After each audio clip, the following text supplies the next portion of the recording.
मैं दुर्गा वासुदेव आप सभी कृष्ण भक्तों का हृदय से वंदन अभिनंदन करती हूँ। कल श्रीमद् भागवत सप्ताह यज्ञ का प्रथम दिवस हरि इच्छा से सुखपूर्वक समाप्त हुआ। आज हम द्वितीय दिवस आरंभ करेंगे। प्रथम दिवस था प्रथम स्कंद से लेकर तृतीय स्कंद तक, उसके 22वें अध्याय तक। अब दूसरा दिन शुरू होगा हमारा श्रीमद् भागवत महापुराण के दूसरे दिन। स्कंद होगा हमारा तीसरा, अध्याय होगा 23वां और उसकी समाप्ति होगी, दूसरा दिन समाप्त होगा हमारा 5वें स्कंद के 8वें अध्याय तक। सद्गुरुदेव से प्रार्थना कि अपना आशीर्वाद भरा हाथ मेरे मस्तक पर रखें और माँ सरस्वती जी से निवेदन कि मेरे कंठ में विराजित हों, ताकि जो कुछ भी मैं श्रीमद् भागवत को पढ़ूं वो उचित उच्चारण के साथ पढ़ सकूं।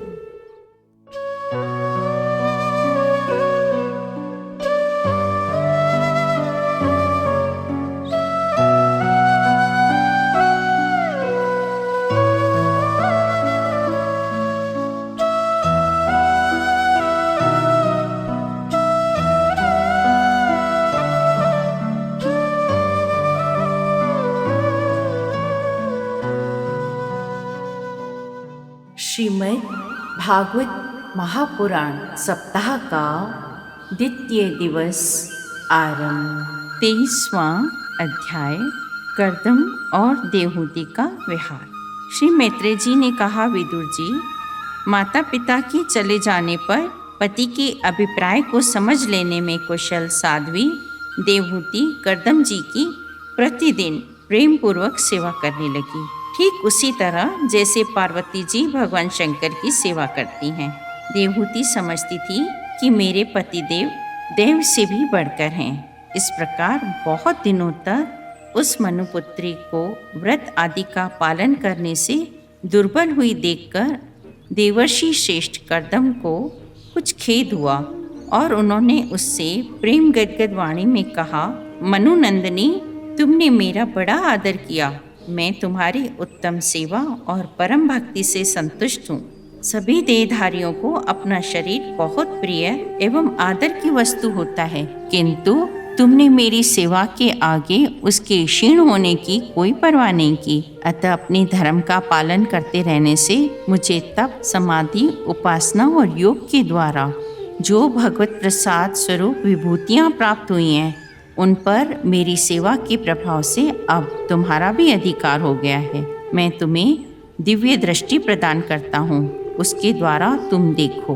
कर्दम जी के इस प्रकार कहने से अपने पतिदेव को संपूर्ण योग माया और विद्याओं में कुशल जानकर उस नारी की चिंताएं जाती रहीं। देवी देवहूति का मुख किंचित संकोच भरी चितवन और मधुर मुस्कान से खिल उठा और वह विनय एवं प्रेम से गदगद वाणी में इस प्रकार कहने लगी, द्विज श्रेष्ठ स्वामिन, मैं यह जानती हूँ कि कभी निष्फल न होने वाली योग शक्ति और त्रिगुणात्मक माया पर अधिकार रखने वाले आपको ये सब ऐश्वर्य प्राप्त हैं, किंतु श्रेष्ठ पति के द्वारा संतान प्राप्त होना पतिव्रता स्त्री के लिए महान लाभ है। हम दोनों के लिए शास्त्र के अनुसार जो कर्तव्य हो उसका आप उपदेश दीजिए और स्वामिन, इस कार्य के लिए एक उपयुक्त भवन तैयार हो जाए, इसका भी विचार कीजिए। मैत्रेय जी कहते हैं, विदुर जी, कर्दम मुनि ने अपनी प्रिया की इच्छा पूर्ण करने के लिए उसी समय योग में स्थित होकर एक विमान रचा जो इच्छानुसार सर्वत्र जा सकता था। यह विमान सब प्रकार के इच्छित भोग सुख प्रदान करने वाला, अत्यंत सुंदर, सब प्रकार के रत्नों से युक्त, सब संपत्तियों को उत्तरोत्तर वृद्धि से संपन्न तथा मणिमय खंभों से सुशोभित था। वह सभी ऋतुओं में सुखदायक था। उसमें जहाँ तहाँ सब प्रकार की दिव्य सामग्रियाँ रखी हुई थी तथा उसे चित्र विचित्र रेशमी झंडियाँ और पताकाओं से खूब सजाया गया था। मूंगे की दहलियाँ थी, उसके द्वारों में हीरे के किवाड़ थे तथा इंद्रनील मणि के शिखरों पर सोने के कलश रखे हुए थे। ऐसे सुंदर घर को भी जब देवहूति ने बहुत प्रसन्न चित्त से नहीं देखा तो सबके आंतरिक भाव को परख लेने वाले करदम जी ने स्वयं ही कहा, देवी, तुम इस बिंदु सरोवर में स्नान करके विमान पर चढ़ जाओ। यह विष्णु भगवान का रचा हुआ तीर्थ मनुष्यों को सभी कामनाओं की प्राप्ति कराने वाला है। कमल लोचना देवहूति ने अपने पति की बात मानकर सरस्वती के पवित्र जल से भरे हुए उस सरोवर में प्रवेश किया। उस समय वह बड़ी मैली साड़ी पहने हुई थी। उनके सिर के बाल चिपक जाने से उनमें लटें पड़ गई थी। सरोवर में गोता लगाने पर उसने उसके भीतर एक महल में 1000 कन्याएं देखी। वे सभी किशोर अवस्था की थीं और उनके शरीर से कमल की सी गंध आती थी। देवहूति को देखते ही वे सब स्त्रियां सहसा खड़ी हो गईं और हाथ जोड़कर कहने लगीं, हम आपकी दासियां हैं, हमें आज्ञा दीजिए, आपकी क्या सेवा करें। विदुर जी तब स्वामिनी को सम्मान देने वाली उन रमणियों ने बहुमूल्य गंध आदि से मिश्रित जल के द्वारा मनस्विनी देवहूति को स्नान कराया। उसे निर्मल नवीन वस्त्र पहनने को दिए।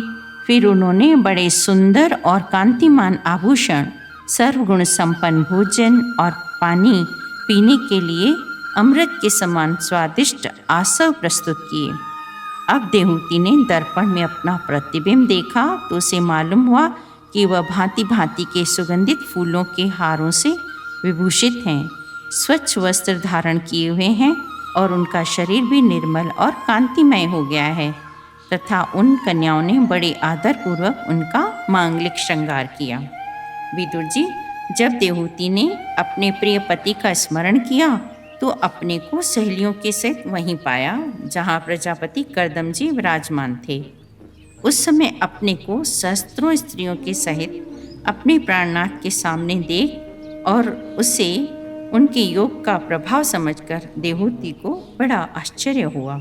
उस कांतिमान और इच्छानुसार चलने वाले श्रेष्ठ विमान पर बैठकर वायु के समान सभी लोकों में विचरते हुए करदम जी विमान विहारी देवताओं से भी आगे बढ़ गए।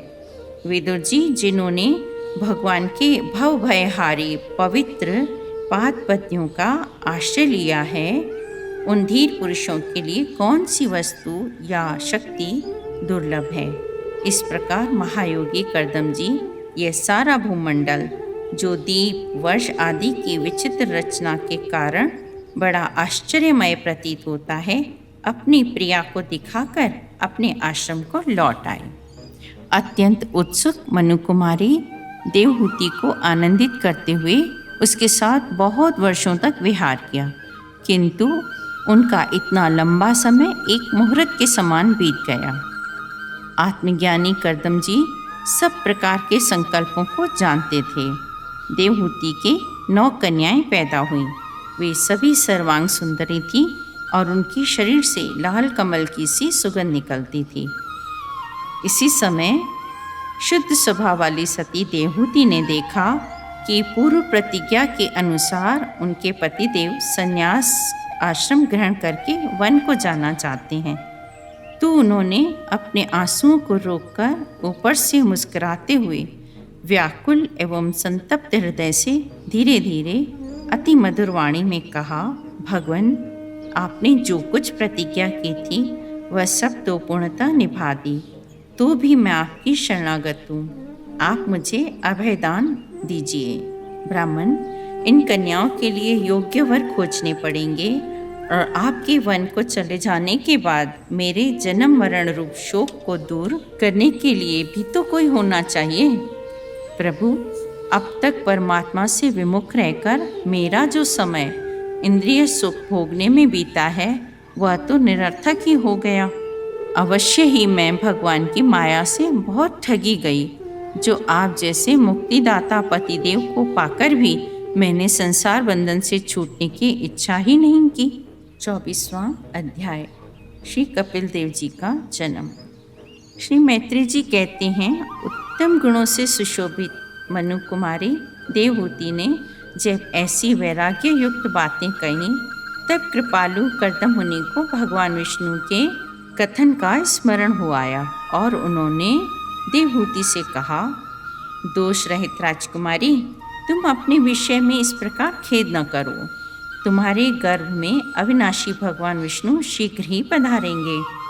प्रिय, तुमने अनेक प्रकार के व्रतों का पालन किया है, अतः तुम्हारा कल्याण होगा। अब तुम संयम, नियम, तप और दान आदि करती हुई श्रद्धापूर्वक भगवान का भजन करो।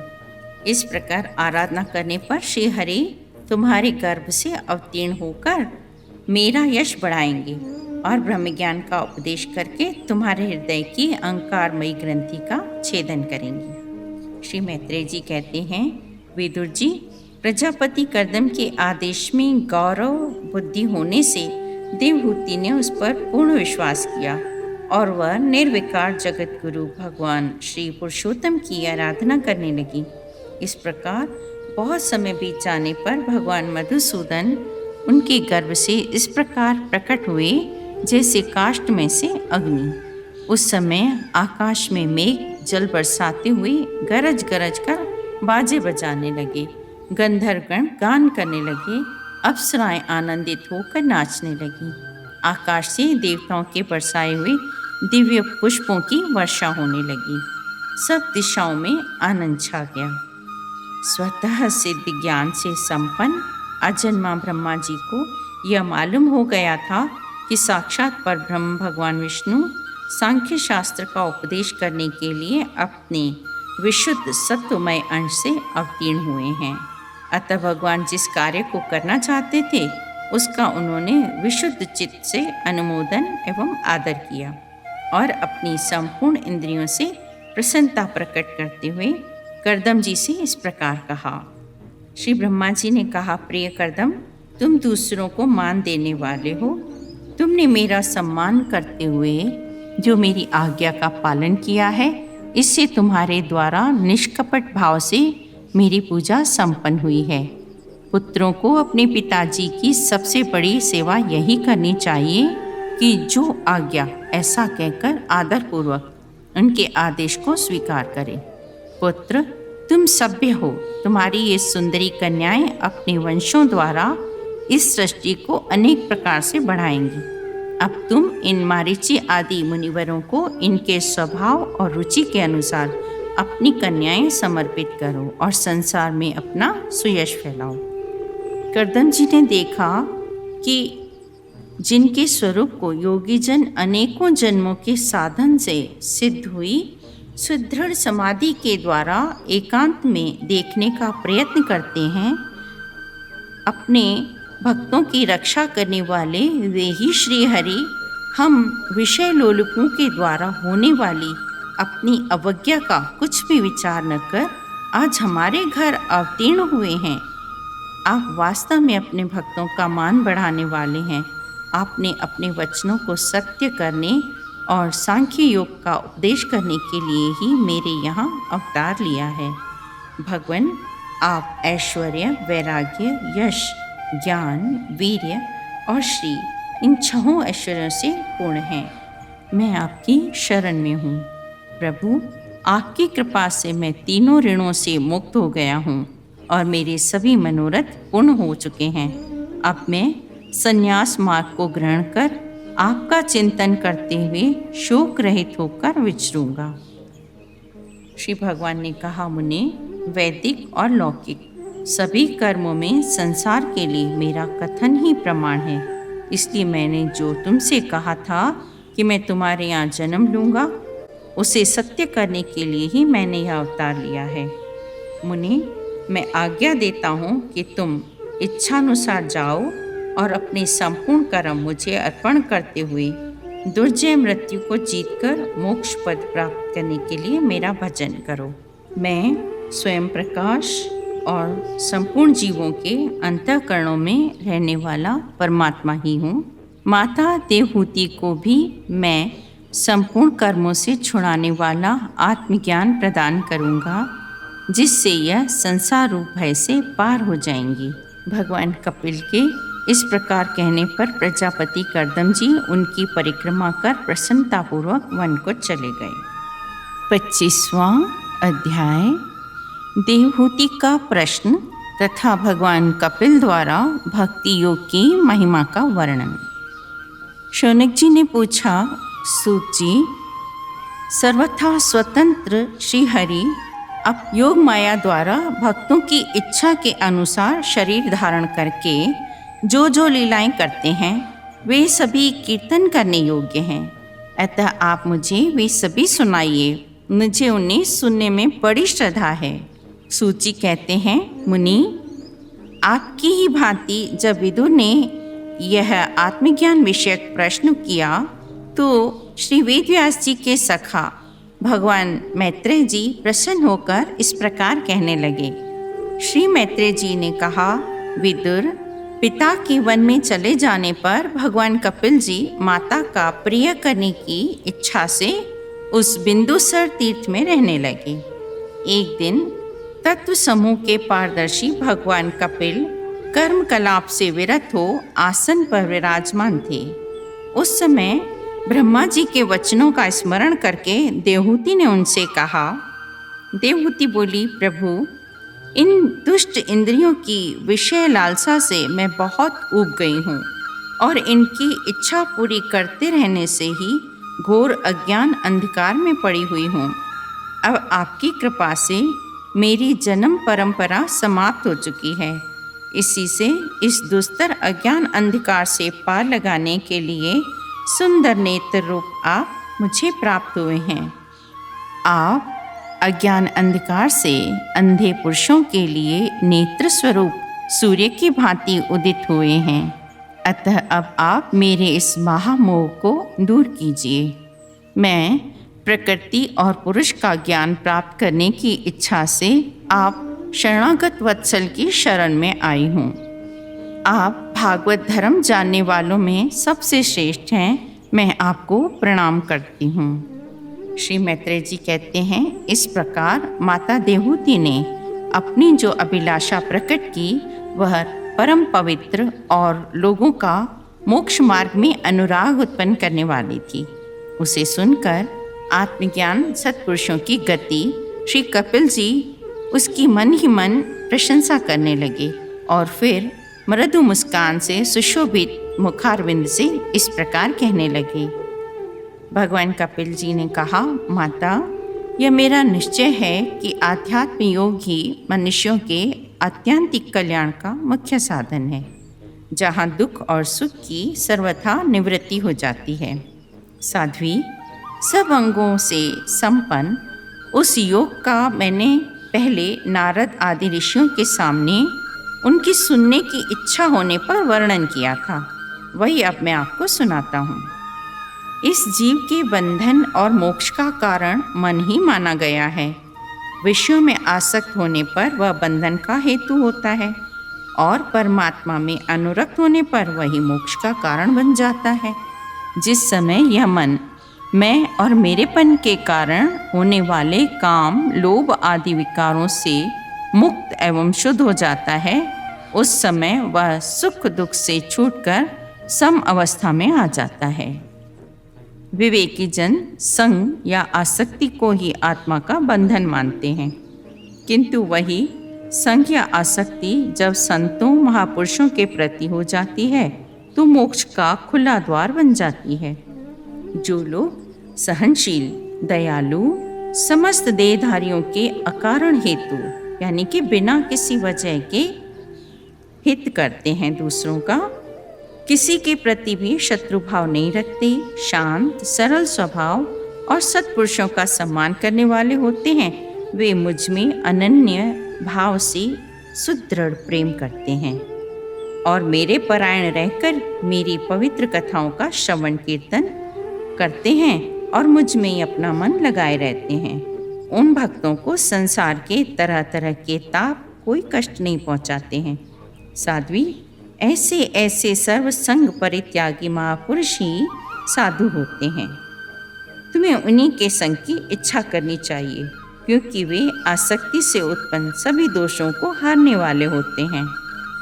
देवहूति ने कहा, भगवान, आपकी समुचित भक्ति का स्वरूप क्या है और मेरी जैसी अबलाओं के लिए कैसी भक्ति ठीक है, जिससे कि मैं सहज में ही आपके निर्वाण पद को प्राप्त कर सकूं। निर्वाण स्वरूप प्रभु, जिसके द्वारा तत्व ज्ञान होता है और जो लक्ष्य को बेधने वाले बाण के समान भगवान की प्राप्ति कराने वाला है, वह आपका कहा हुआ योग कैसा है और उसके कितने अंग हैं? हरि, यह सब आप मुझे इस प्रकार समझाइए जिससे कि आपकी कृपा से मैं मंदमती भी इस दुर्बोध विषय को अच्छे से समझ सकूं। श्री मैत्रेय जी कहते हैं, विदुर जी, जिसके शरीर से उन्होंने स्वयं जन्म लिया था, उस अपनी माता का ऐसा अभिप्राय जानकर कपिल जी के हृदय में स्नेह उमड़ आया और उन्होंने प्रकृति आदि तत्वों का निरूपण करने वाले शास्त्र का, जिसे सांख्य शास्त्र कहते हैं, उपदेश किया। साथ ही भक्ति विस्तार एवं योग का भी वर्णन किया। श्री भगवान ने कहा, माता, जिसका चित्त एकमात्र भगवान में ही लग गया है, ऐसे मनुष्य की वेद विहित कर्मों में लगी हुई तथा विषयों का ज्ञान कराने वाली दोनों प्रकार की इंद्रियां, जो सत्व मूर्ति श्री हरि के प्रति स्वाभाविक प्रवृत्ति है, वही भगवान की भक्ति है।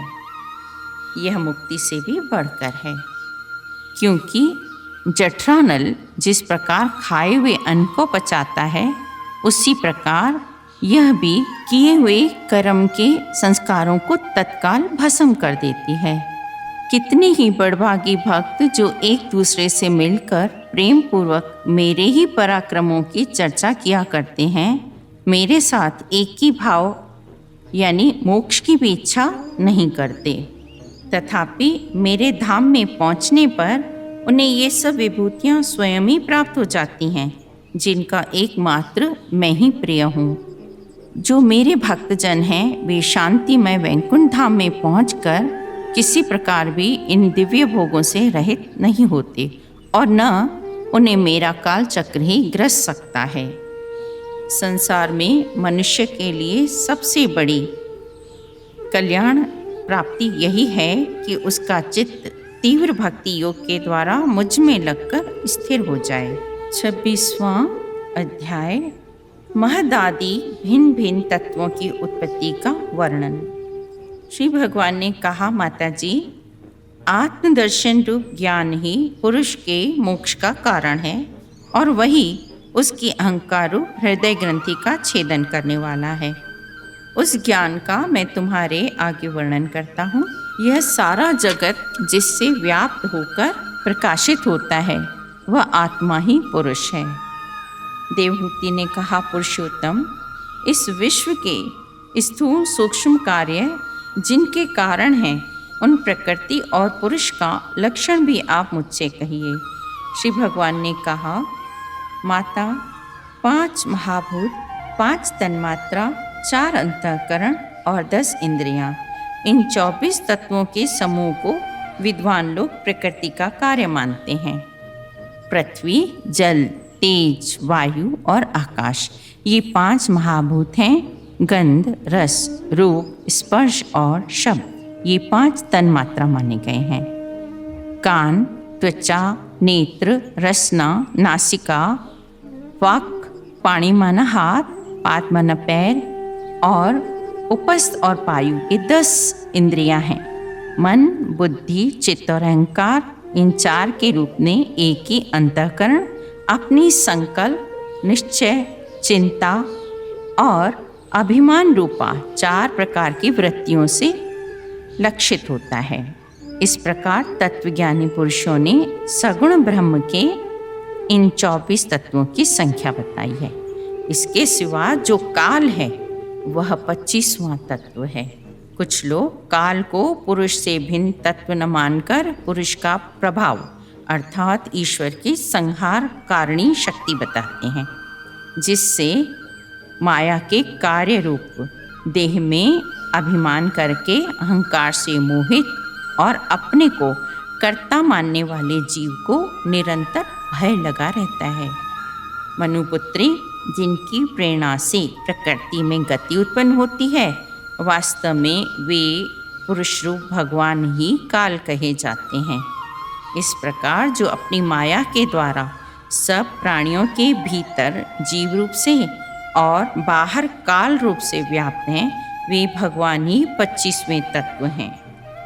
जो सत्वगुण, स्वच्छ, शांत और भगवान की उपलब्धि का स्थान रूप चित्त है, वही महातत्व है और उसी को वासुदेव कहते हैं। जिस प्रकार पृथ्वी आदि अन्य पदार्थों के संसर्ग से पूर्व जल अपनी स्वाभाविक अवस्था में अत्यंत स्वच्छ और विकार शून्य एवं शांत होता है, उसी प्रकार अपनी स्वभाव की अवस्था की दृष्टि से स्वच्छ और विकार रहित शांत ही चित्त का लक्षण कहा गया है। 27वां अध्याय प्रकृति पुरुष के विवेक से मोक्ष प्राप्ति का वर्णन। श्री भगवान कहते हैं, माता जी, प्रकृति के कार्य शरीर में स्थित रहने पर भी आत्मा वास्तव में उसके सुख दुख आदि धर्मों से लिप्त नहीं होता, क्योंकि वह स्वभाव से निर्विकार, अकर्ता और निर्गुण है। किंतु जब वही अहंकार से मोहित होकर मैं करता हूँ ऐसा मानने लगता है, तब उस अभिमान के कारण वह देह के संसर्ग से किए हुए पुण्य पाप रूप कर्मों के दोष से अपनी स्वाधीनता और शांति खो बैठता है तथा उत्तम, मध्यम और नीच योनियों में उत्पन्न होकर संसार चक्र में घूमता रहता है। समस्त प्राणियों में संभाव रखने, किसी से वैर न करने, आसक्ति के त्याग, ब्रह्मचर्य, मौन व्रत और परिमित भोजन करता है और सदा एकांत में रहता है, शांत स्वभाव है, सबका मित्र है, दयालु और धैर्यवान है। इस देह में मैं मेरेपन का मिथ्या अभिमान नहीं करता। माता जी, जो इन सब बातों का मनन करके विवेकी पुरुष अपनी आत्मा का अनुभव कर लेता है, तो वह संपूर्ण तत्वों का अधिष्ठान और प्रकाशक हो जाता है। देवहूति ने पूछा, प्रभु, पुरुष और प्रकृति दोनों ही नित्य और एक दूसरे के आश्रय से होने वाले हैं, इसलिए प्रकृति तो पुरुष को कभी छोड़ ही नहीं सकती।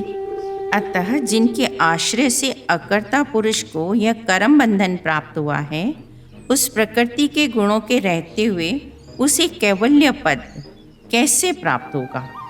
श्री भगवान ने कहा, माता जी, जिस प्रकार अग्नि का उत्पत्ति स्थान जंगल है, अपने से ही उत्पन्न अग्नि से जलकर भस्म हो जाती है, उसी प्रकार निष्काम भाव से किए हुए अपने धर्म का पालन करते हुए जब अंतःकरण शुद्ध हो जाता है और बहुत समय तक भगवत कथा श्रवण करने से पुष्ट हुई उसकी भक्ति होती है, तब ज्ञान से, प्रबल वैराग्य से, व्रत नियम आदि के सहित किए हुए ध्यान और अभ्यास से और चित्त की एकाग्रता से दिन रात क्षीण होता हुआ अज्ञान धीरे धीरे मन को शांत कर देता है। जैसे सोए हुए पुरुष को स्वप्न में कितने अनर्थों का अनुभव करना पड़ता है, किंतु जब जग जाता है तो स्वप्न के सारे अनुभवों का मोह नहीं रहता। उसी प्रकार जिसे तत्वज्ञान हो जाता है, जो निरंतर मुझ में ही मन लगाए रहता है, उस आत्माराम मुनि का प्रकृति कुछ भी बिगाड़ नहीं सकती। 28वां अध्याय अष्टांग योग की विधि। कपिल भगवान कहते हैं, माता जी, अब मैं तुम्हें योग का लक्षण बताता हूँ। यथाशक्ति शास्त्र विहित स्वधर्म का पालन करना तथा शास्त्र विरुद्ध आचरण का परित्याग करना, प्रारब्ध के अनुसार जो कुछ मिल जाए उसी में संतुष्ट रहना, आत्मज्ञानियों के चरणों की पूजा करना, निरंतर एकांत और निर्भय स्थान में रहना, आवश्यकता से अधिक वस्तुओं का संग्रह न करना, ब्रह्मचर्य का पालन करना, धर्म पालन के लिए कष्ट सहना, बाहर भीतर से पवित्र रहना, शास्त्रों का अध्ययन करना, वाणी का संयम करना, धीरे धीरे प्राणायाम के द्वारा श्वास को जीतना, इंद्रियों को मन के द्वारा विषयों से हटाकर हृदय में ले आना। आरंभ में पूरक, कुंभक और रेचक क्रम से अथवा इसके विपरीत रेचक, कुंभक और पूरक करके प्राण के मार्ग का शोधन करना, ये तीनों प्राणायाम की विधियां हैं। जो योगी प्राणवायु को जीत लेता है उसका मन बहुत शीघ्र ही शुद्ध हो जाता है।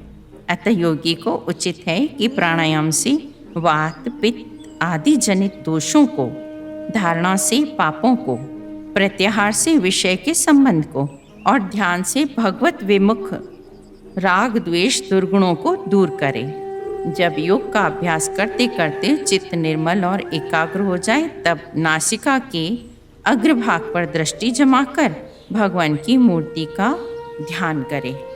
भगवान की इस अचिंत्य शक्तिमयी माया को भगवान की ही कृपा से जीतकर अपने वास्तविक स्वरूप ब्रह्म स्वरूप में स्थित हो जाए। ओम नमो भगवते वासुदेवाय।